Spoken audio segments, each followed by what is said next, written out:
합상기도 드리도록 하겠습니다. 주변 사람을 귀하게 여기겠습니다. 라는 기도 제목입니다.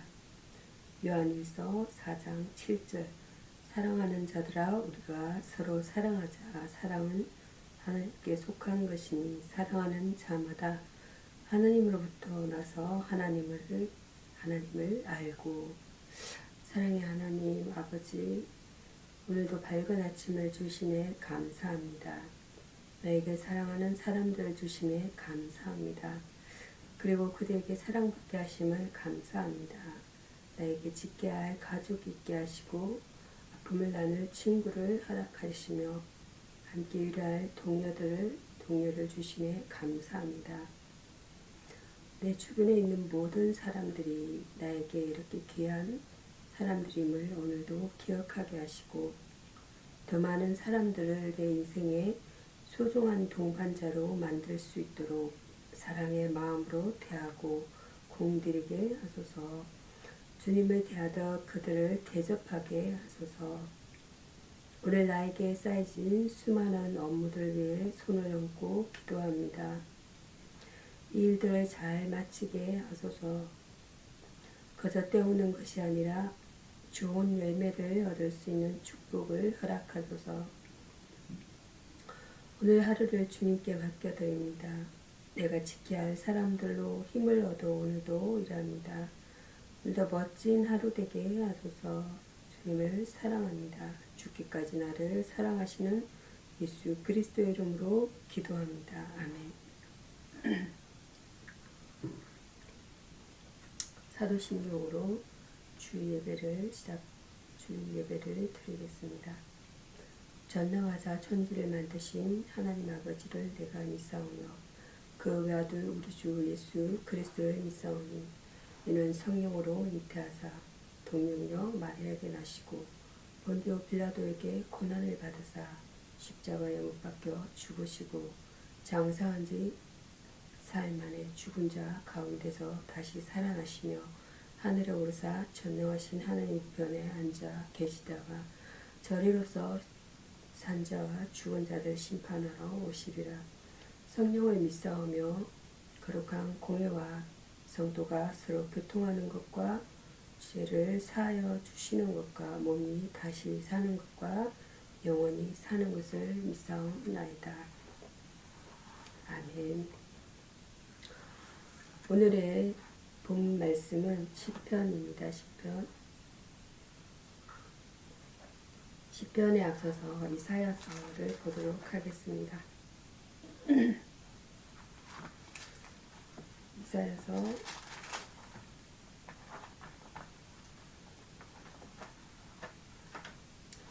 이사야서입니다. 이사야서 49편입니다. 이사야서 49편 종의 회복의 역사라는 내용입니다. 49편 1절에서 7절입니다. 이사야는 외교 관계를 정치적인 해결이 아닌 하나님을 믿는 가운데 해결할 것을 강력하게 주장하였습니다.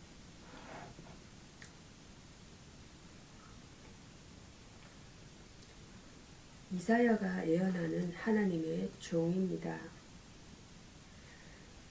첫 번째로는 이스라엘 백성 전체를 가리킵니다. 하나님이 이스라엘 민족을 선택하였기 때문에 그 민족을 나의 종이라 하였습니다. 두 번째로는 하나님께 부름받은 선지자입니다.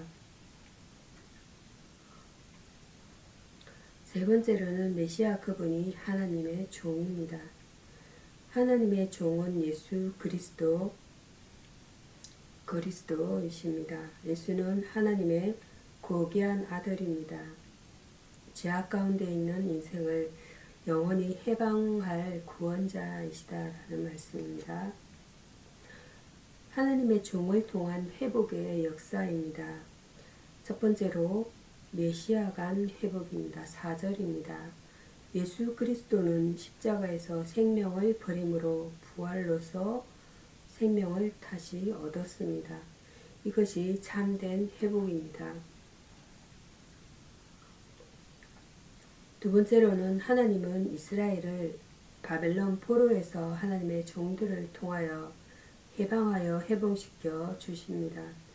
세 번째로는 흩어진 유대인이 된 이스라엘을 그들 조상의 땅으로 돌아오게 하는 이스라엘 민족 회복의 역사입니다.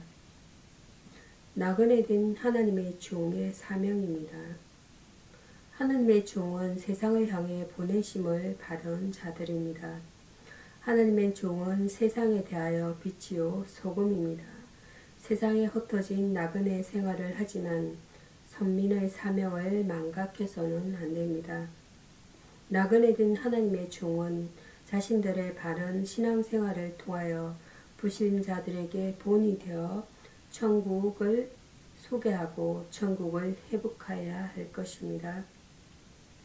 예수 그리스도의 복음은 한 민족에 국한된 내용이 아니라 전 인류에게 미치는 구원의 소식인 것입니다. 여기서 회복이라는 것은 restoration, 우주의 운명의 그 원래의 목적 달성과 그 역사적 성취의 보존으로 보는 것이 회복의 성경적 또는 고대 종교의 개념입니다. 만물의 회복은 예수 그리스도를 통해 이루어진다는 말씀입니다.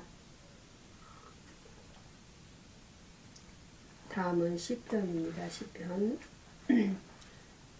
40편 보도록 하겠습니다. 40편 1절에서 11절입니다. 은혜 받은 자라는 본문 내용입니다. 하나님의 은혜를 받은 사람과 받지 못한 사람의 삶의 모습은 다르다는 것입니다.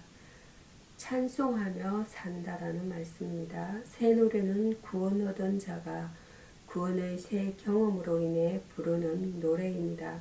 은혜 받은 성도는 하나님의 구원을 인해 날마다 찬송하며 생활 가운데 만나는 어려움을 이기는 성리의 생활을 살게 됩니다. 하나님께서 주신 은혜를 찬송할 때 그 찬송은 다른 사람들에게도 하나님을 경외하고 의지하게 하는 힘을 공급합니다. 하나님을 의지합니다.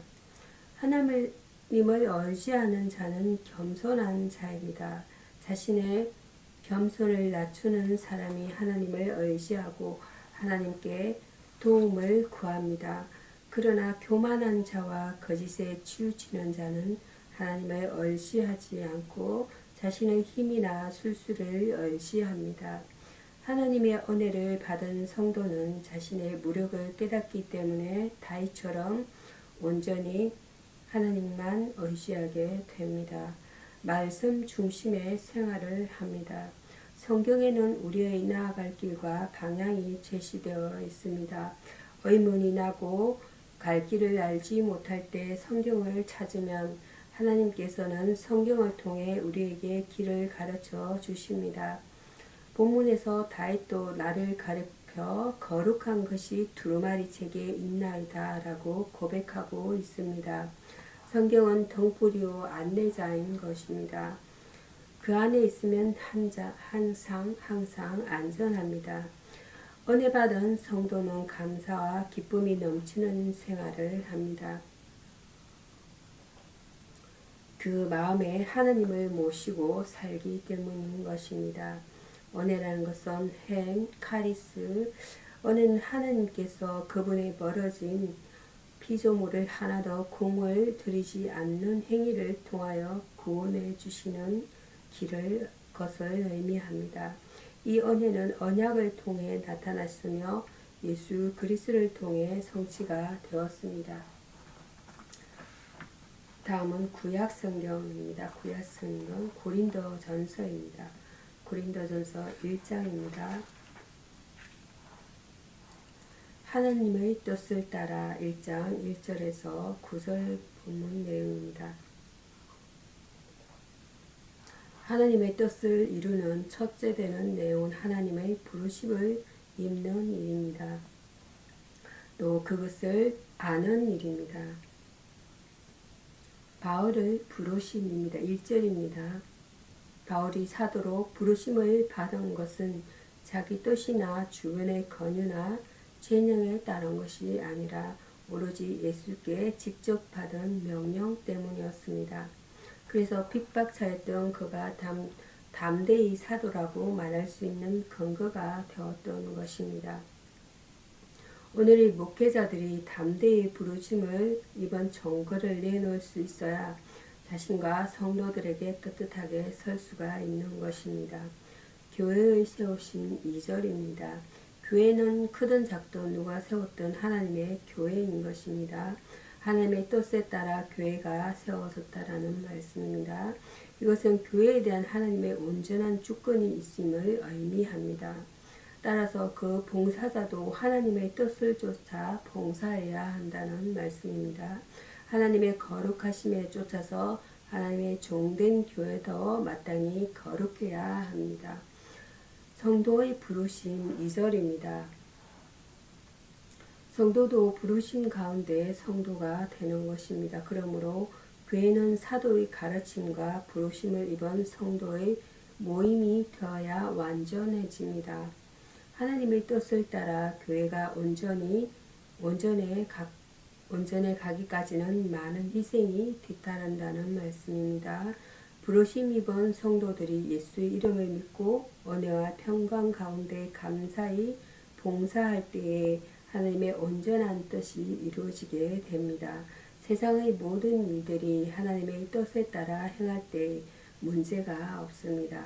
성도는 하나님의 뜻을 세상에 펼치도록 가야 합니다.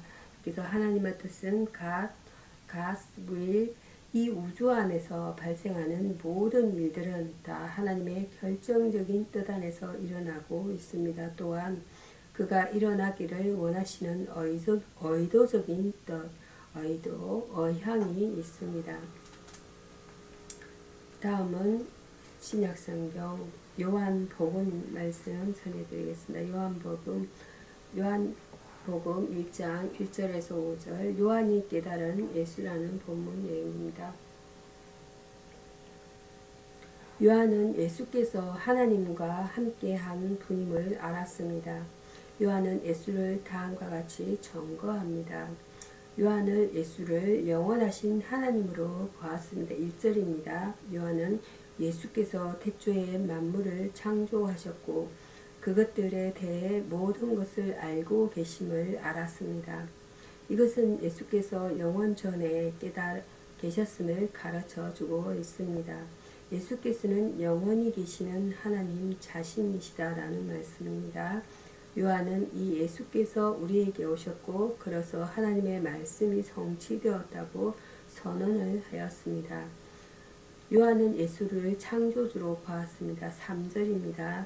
예수께서는 영원 전부터 계신 하나님으로서 창조의 사역에 동참하시는 분이시다라는 말씀입니다.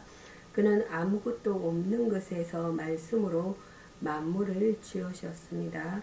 예수께서 있으라고 명하면 그대로 되었습니다. 요한은 예수를 통해 나타난 하나님의 신비를 보았다는 말씀입니다. 요한은 때가 참에 갈라디아서 4장 4절입니다. 그분이 역사 속에 함께 계실 분으로 기뻐하고 있습니다. 요한은 예수를 구원의 주로 보았습니다. 5절입니다. 요한은 타락한 세상이 생명이신 그리스도를 통해 새롭게 될 것임을 보았습니다.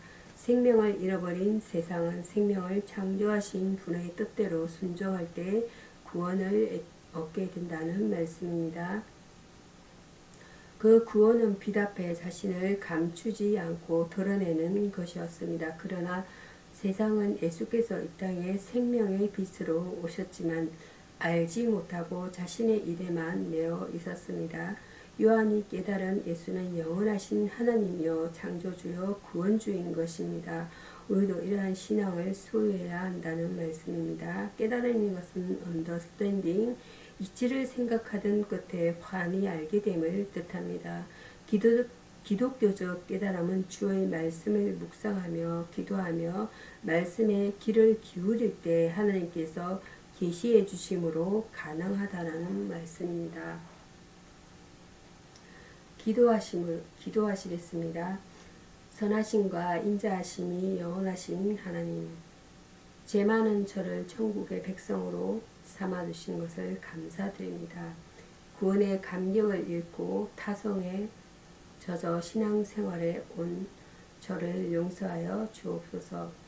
그리스도와 함께 죽었다가 다시 살아났으며 구원을 받은 하나님의 자녀가 된 사실을 드러내는 정인된 삶을 살게 하옵소서. 하나님, 이 세상이 죄로 간영하였습니다. 저마다 자신의 영광과 안락을 추구합니다. 이러한 때 우리 국가가 방향 감각을 찾을 수 있게 하시고 한국 교회가 영적으로 쇠퇴하지 않도록 붙잡아 주시옵소서. 그러기 위해서 먼저 그리스도인들이 자신을 갈고 닦는 데 힘쓰며 매일의 생활이 자제와 절제 생활로 일관되게 하옵소서. 구원의 하나님, 저희 중심을 주관하사 하나님을 기쁘시게 드리는 것에 관해 진지하게 하여 주옵소서. 늘 하나님 앞에 선 단독자로 선택과 결단을 바로 하기를 원합니다. 이 땅에 사는 날 동안 제 자신의 자존심과 명예만을 세우지 말게 하옵시고 하나님의 뜻과 영광만을 생각할 줄 아는 겸손과 지혜를 주옵소서. 예수 그리스도 이름으로 기도드립니다. 아멘. 주 기도문으로 예배를 마치도록 하겠습니다. 하늘에 계신 우리 아버지여, 이름이 거룩히 여김을 받으시오며 나라에 임하옵시며 뜻이 하늘에서 이루은 것 같이 땅에서도 이루어지이다. 오늘날 우리에게 일용할 양식을 주옵시고 우리가 우리에게 죄 지은 자를 사하여 준 것 같이 우리 죄를 사하여 주옵시고 우리를 시험에 들게 하지 마옵시고 다만 악에서 구하옵소서. 대개 나라와 건세와 영광이 아버지께 영원히 있사옵나이다. 아멘. 감사합니다.